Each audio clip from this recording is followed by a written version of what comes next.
conscience within me, oh my hope. Through the spirit of power, confirm thou me in thy cause, oh my best beloved, and by the light of thy glory reveal unto me thy path, O thou, the goal of my desire. Through the power of thy transcendent might, lift me up unto the heaven of thy holiness, O source of my being, and by the breezes of thine eternity gladden me, O thou, who art my God.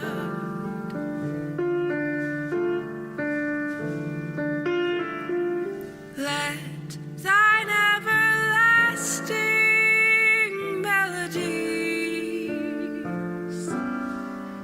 breathe tranquility on me, O my companion, and let the riches of thine ancient countenance deliver me from all except thee, O my master, and let the tidings of the revelation of thine incorruptible essence bring me joy, O thou, who art the most manifest of the manifest, and the most hidden of the hidden.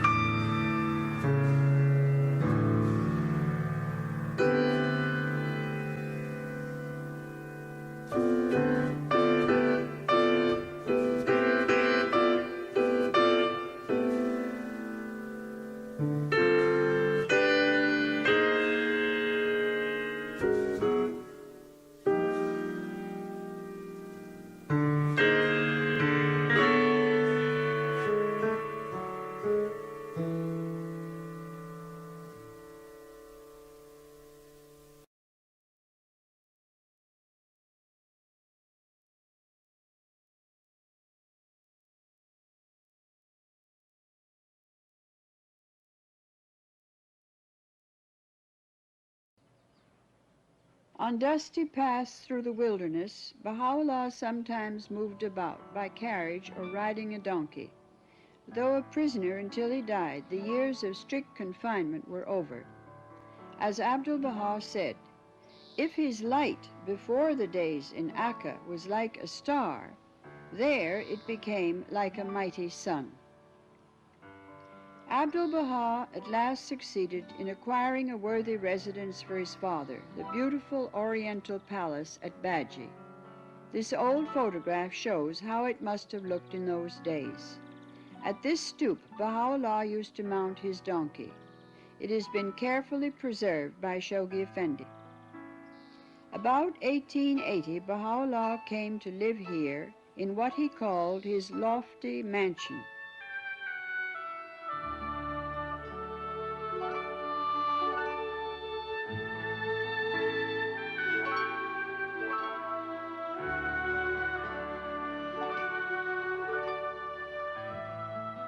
He occupied that corner room. His beloved son had brought him here, where he found a measure of peace during the last 12 years of his life, weary from over 30 years of perpetual persecution, imprisonment, and exile.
It was in this corner that Baha'u'llah used to sit, and it was in this position that Professor Brown of Cambridge University had the honor of being received by him. We have some very, very precious relics of Baha'u'llah. They are things which are of great historic interest, and they mean a great deal to us because they are the actual things that he used. This is his Taj, which was the hat which he wore all the end of his life, and a white turban would have been wound around it. We have something here which is infinitely precious.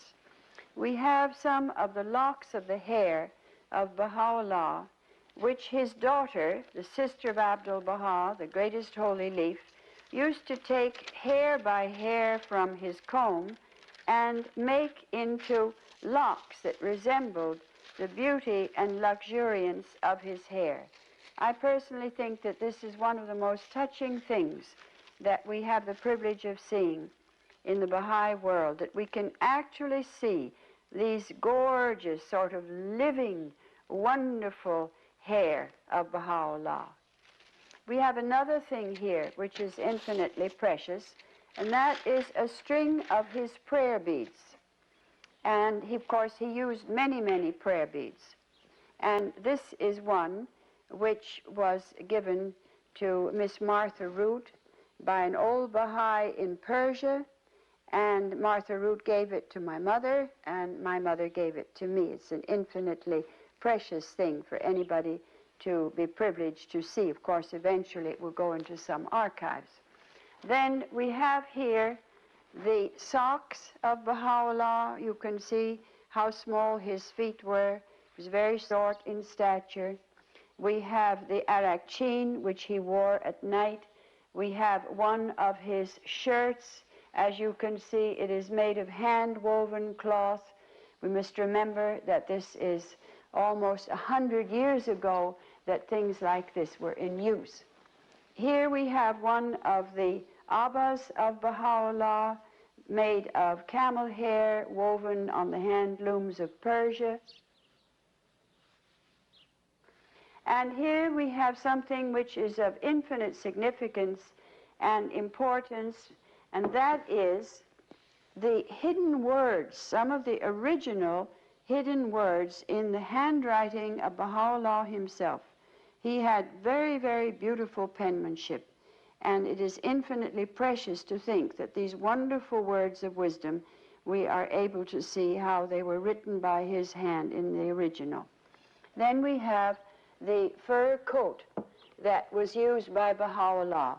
There were no heating facilities in these buildings. They must have been bitterly cold, and he must have also felt the cold very much.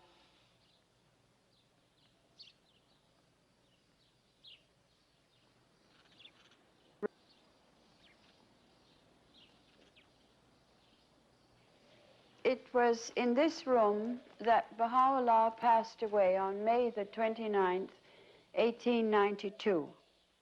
And before he died, he called his family and his followers together, and he said, "I am well pleased with you all." The gentleness, the loving kindness of Baha'u'llah, his patience, are indescribable. Not only his teachings are so marvelous and will change the whole life of men on this planet, but his love and his tenderness are unbelievable. And I think you feel him closer in this room than in any other place in the Holy Land. It's as if you could, well, almost touch the hem of his robe and almost see him and hear his voice when you come into this very precious room.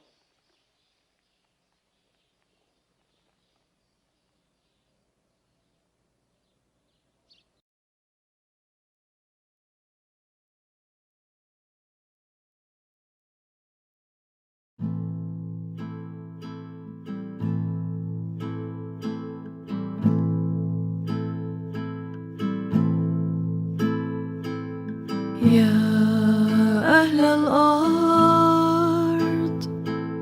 يا أهل الأرض إذا غربت شمس جمالي وستر سماء هيكلي إذا غربت شمس جمالي وسترت سماء هيكلي لا تضطربوا لا تضطربوا لا تضطربوا لا تضطربوا قوموا على نصرتي أمري وارتفاع كلمتي بين العالمين قوموا على نصرتي أمري وارتفاع كلمتي بين العالمين.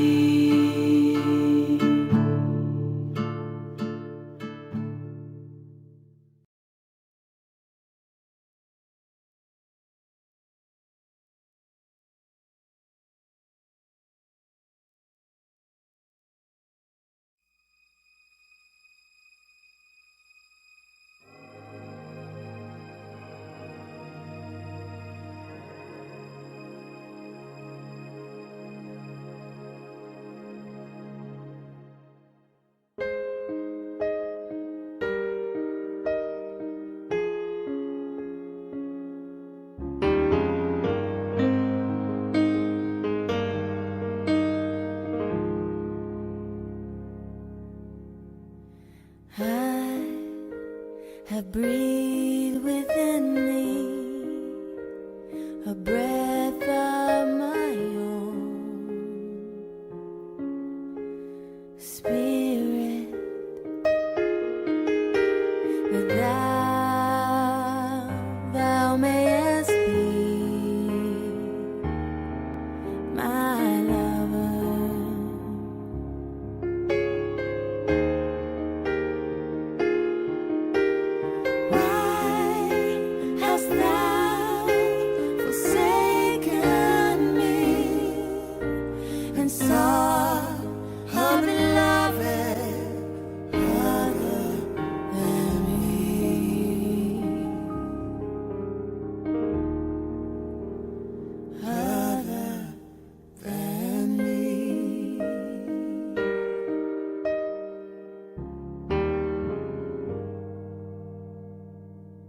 I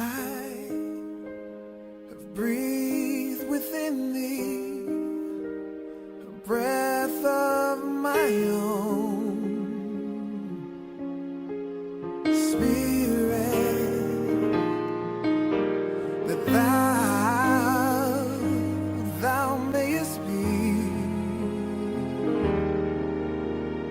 my lover.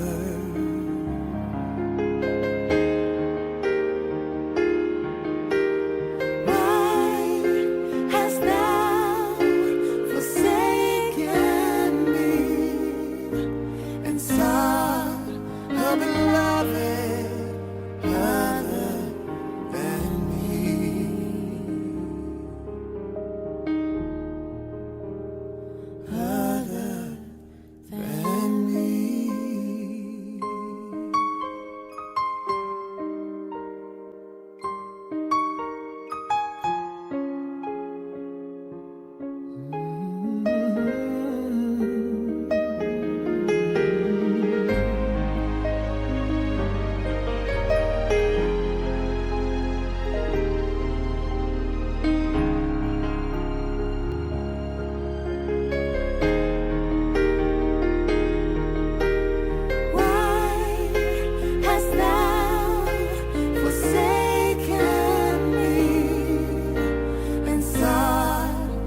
Son of Spirit,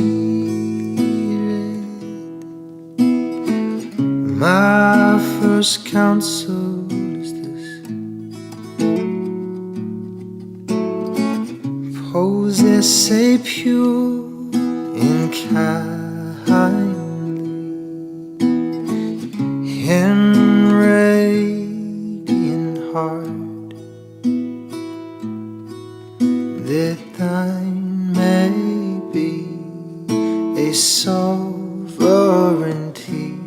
ancient, imperishable, and everlasting,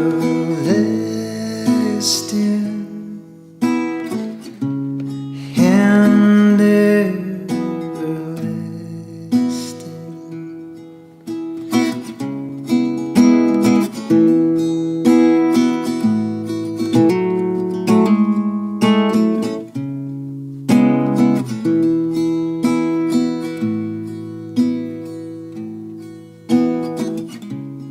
O Son of Spirit,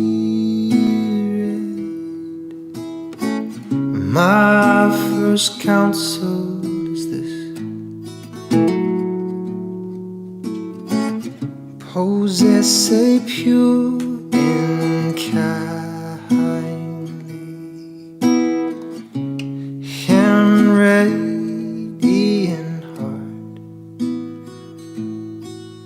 that thine may be a sovereignty ancient, imperishable, and everlasting, Baha'u'llah, and everlasting, Baha'u'llah,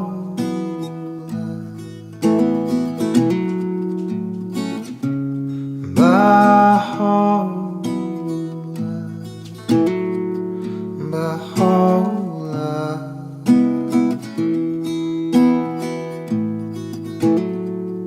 Baha'u'llah.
Hamrazen ben, inaneye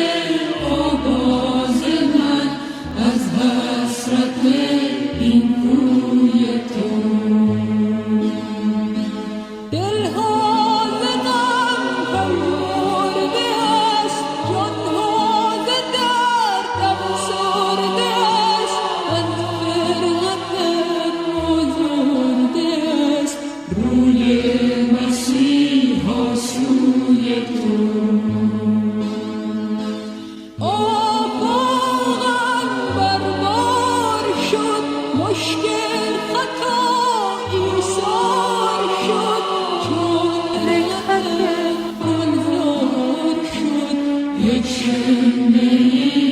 از بوی تو